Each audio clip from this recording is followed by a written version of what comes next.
If you're new in town or just new to this whole podcast thing, you're tuning in to Law by Night, the podcast that discusses all things vampiric with no fear of breaching the Masquerade. In this episode, we continue to unravel the mysteries behind the origins, motives, and cultures of the 9 major vampiric bloodlines in the world of darkness.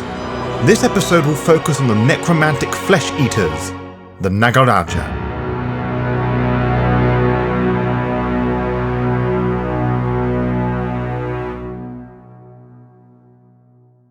Perhaps the most important thing to remember when existing as a vampire is not to succumb to the beast, lest you wish to be a mindless killing monster that only focuses on sleeping, eating, and killing. This requires a fine balance between the kindred's mortality and the beast. Most kindred do this by clinging to their humanity, by holding on to an anchor of sorts to their former lives, such as a loved one, be it a fleeting memory, or seen in protecting them as they sleep. This black suit and tie I wear for you? It's purely for show. It is not me, and nor do I care too much what you or anyone else thinks about that. The paths of enlightenment, or roads, help such kindred to remain sane, and not to descend into brainless savagery. There are a select few kindred who would find it very difficult to hold on to their humanity, and I am not talking about the Sabbat, as they freely choose their inhumane paths.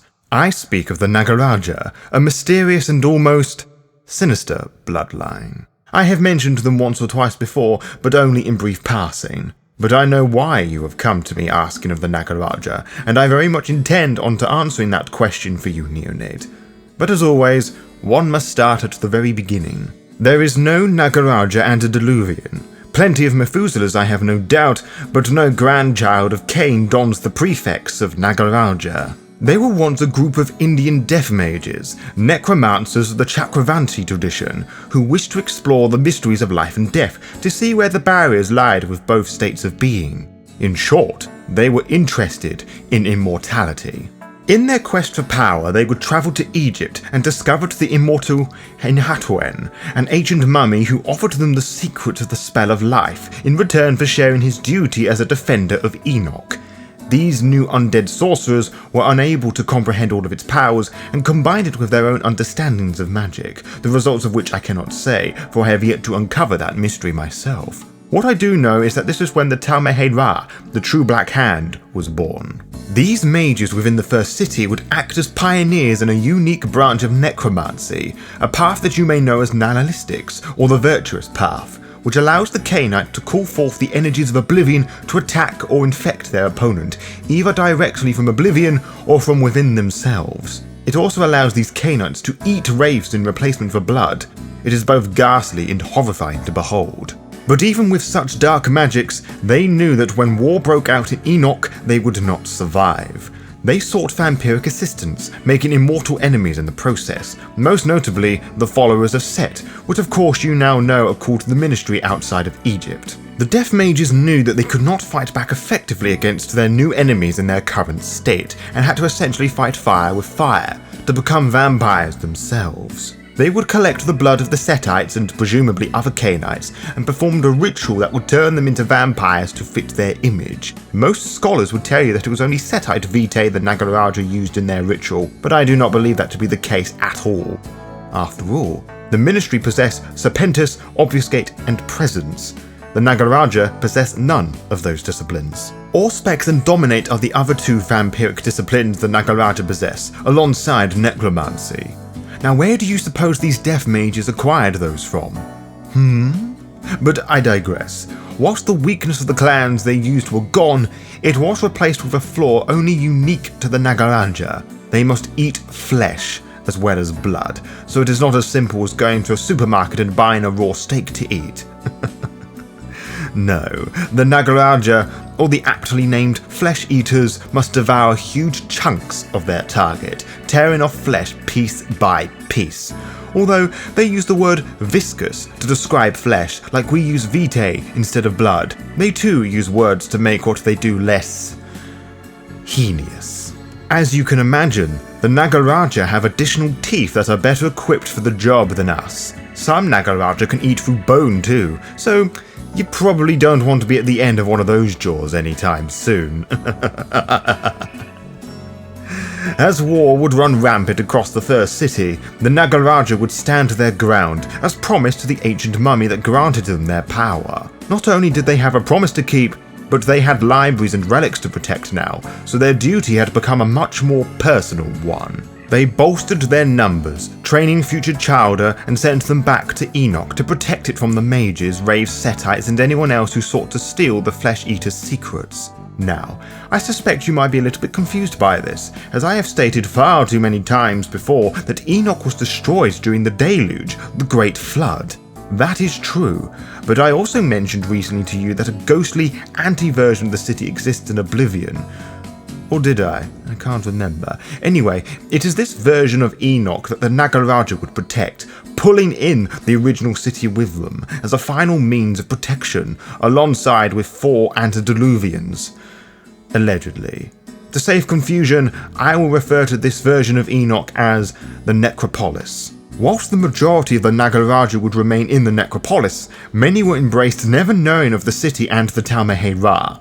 This was due to a split in the sect in 450 BC, where the War of Betrayers would create the eastern and western variants of the sect that both try and bring Gehenna upon us. Naturally, flesh-eating apocalypse-seeking vampires would grant many enemies who either wanted them dead for just existing or to kill them after taking their secrets, including the followers of Set, the Quasian, and the newly formed Camarilla, who would hire assassins of the Banu Hakim, the Assamites, to destroy these Nagaraja, who turned to be rather easy to spot, what with the whole teeth thing going on.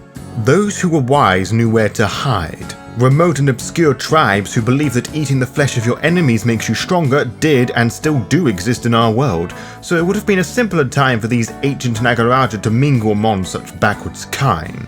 Others would have known to pick off those who would not be missed. Beggars, immigrants, lepers, and the homeless all called the streets of the more populated domains their homes, but those Nagaraja generally struggled to thrive in those spots of environments. And of course, there were those who did what they want when they wanted, not realizing the greater threats around them.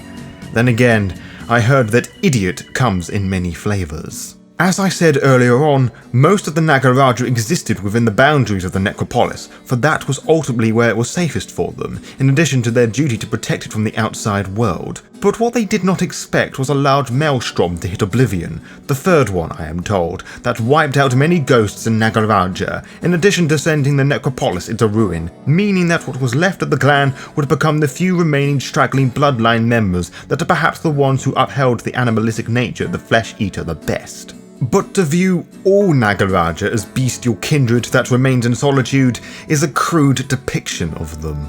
Like many kindred, they respect their prey even though they are the most predatory of all kindred. They are quiet outcasts and practically invisible, living on the outskirts of cities, picking off the occasional traveller and constructing their own soundproof eating pens, glorified dungeons to feed in silence. They obviously lack the kiss that makes the process of feeding a near orgasmic experience for the kind, so they have to make use of whatever they have, be it brute strength or tranquilizers. It is very rare for Nagaraja to meet each other face to face, besides their silent conclaves that happen once every 10 years.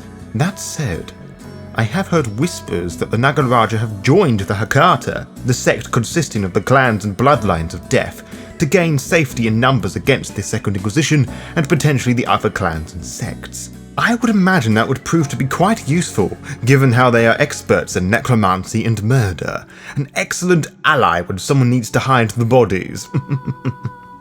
It is said that many of these Hakata Nagaraja have been affected by mysterious circumstances within the blood, removing the need to feed on flesh, but suffer the same weakness as the Giovanni, which is the kiss offers great pain, acting as a small downgrade or upgrade to what was present before.